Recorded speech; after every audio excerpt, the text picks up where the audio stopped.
Perth, the sun-soaked capital of Western Australia, is a city where urban sophistication meets natural beauty.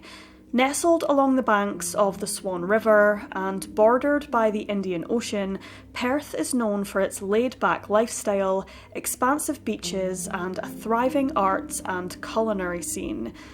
Despite its serene appearance, the city holds its share of mysteries.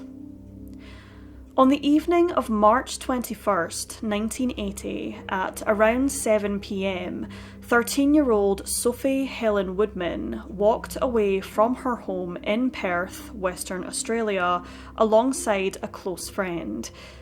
Some reports from the time suggested that the girls ran away from their respective residences. However, this is unconfirmed. Sophie's mother, Kim Douglas, cited in a newspaper article that Sophie had told her that night, quote, "I'm going to a party." Kim described her daughter, a year after she vanished, as, quote, "Sophie looked grown up, but she was not quite 14, now 15, and she wanted to be 17. We argued over her wearing makeup to school and very sophisticated clothes and staying out late at parties." The two girls had made plans to travel across the country to the eastern states of Victoria, Queensland, and New South Wales, seeking adventure far from their familiar surroundings. Newspaper reports from the time suggested a possible visit to as far away as the Gold Coast. Their journey led them as far as Victoria, where they eventually parted ways for a brief time. While Sophie's friend later arrived safely at a pre-arranged meeting point in Queensland, Sophie never turned up and has not been seen or heard from again. Despite extensive investigations and public appeals, no trace of Sophie has ever been found, and concerns remain for her safety and well-being, despite the decades that have passed. While her friend was later found and returned home after 2 months away, she was unable to provide information to Australian authorities regarding Sophie's whereabouts or provide any indication as to what may have happened to her. It's unclear if this friend knew of Sophie's plans prior to meeting again in Queensland. Over time, the case grew colder, yet suspicions lingered that Sophie's disappearance may have not been a simple case of a runaway gone astray. Interest in the case intensified when links were drawn to Valmy Faye Beck and her partner Barry Watts, two of Australia's most notorious child killers.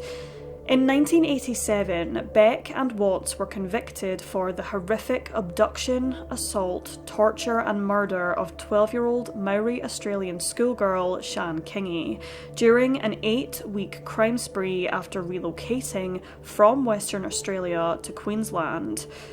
On November the 27th of 1987, Shan was abducted while riding her bicycle home from school in Noosa in Queensland. She was lured by Valmy Beck under the pretense of needing to help find a lost dog, then forcibly taken by Beck's husband, Barry Watts. The couple transported Shan to a secluded area where she was sexually assaulted and murdered.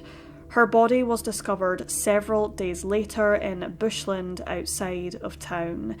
The couple were later sentenced to life imprisonment for the crime. Cold case investigators began to suspect that Beck and Watts' history of targeting young girls might extend further back than 1987 and possibly include 13-year-old Sophie Woodman. Beck, who later changed her name to Faye Cram and claimed religious conversion whilst incarcerated, was identified as a possible key to unlocking several unresolved cases. Among them was Sophie Woodman's. Investigators believed that Beck may have held crucial knowledge about the fate of multiple missing girls across Australia, all of whom shared similar characteristics. Detectives hoped to obtain a confession as her health deteriorated, particularly when she was hospitalised in 2008 after complications from heart surgery. However, despite briefly emerging from a coma, Beck remained incoherent and died in 2008 without revealing any new information. Her death marked the end of any chance to gain answers from her directly in regards to any of these missing persons cases. Her partner in crime, Barry Watts, remains behind bars for the murder of Shan Kingy and has applied multiple times for parole, however has been rejected a number of times, as recently as 2024. Whether he possesses any information regarding Sophie Woodman's disappearance remains unknown. In July of 2021, Australian Federal Police launched a fresh appeal for information regarding Sophie's disappearance, including a digital age progression image of what she may look like today, which was created by AFP forensic artists.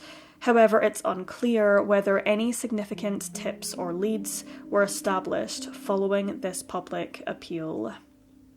The weight of unanswered questions still hangs over Sophie Woodman's disappearance. Her name remains on the Western Australia Police's missing persons list, and the public is continually urged to come forward with any information. The loss of Beck, who many believe carried secrets to the grave, was a frustrating blow to the investigation and family members seeking closure. The mystery of what happened to Sophie continues to echo through the decades, a chilling reminder of how one girl's journey across the country turned into one of Australia's most enduring cold cases. Unfortunately, there is very limited information publicly available in this case, making it challenging to construct an accurate timeline of events, including specific locations where Sophie may have last been seen and who she may have come into contact with during that time. Reports simply mention that Sophie and her friend parted ways in Victoria, a state spanning over 227,000 square kilometres, offering very little clarity. More precise details, particularly regarding potential sightings and witnesses, would be invaluable, yet such information appears to be lacking. Similarly, details about the meeting point in the state of Queensland are also missing. It's possible, of course, that these omissions are intentional, aimed at preserving the integrity of the ongoing investigation.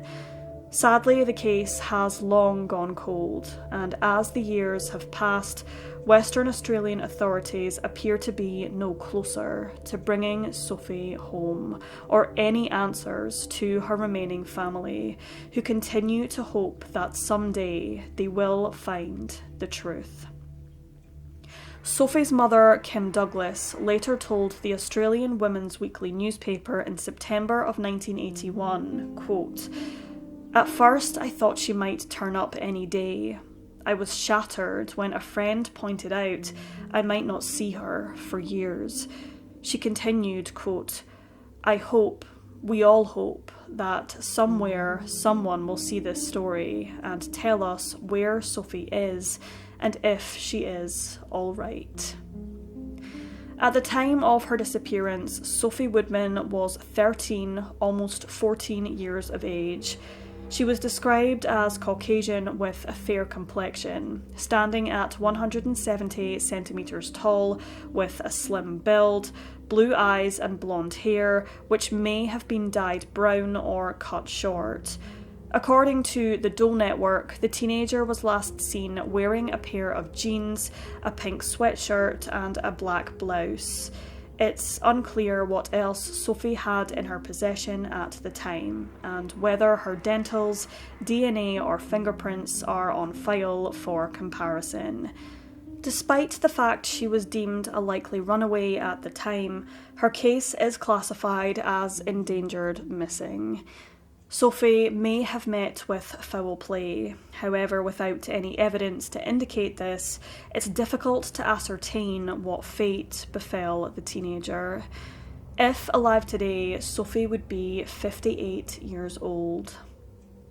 Those with any information regarding the disappearance of Sophie Woodman are urged to contact Crime Stoppers Australia at 1800 333 000. Even the smallest piece of information could be the key to solving this case and giving the Woodman family long-awaited answers and, hopefully, some closure.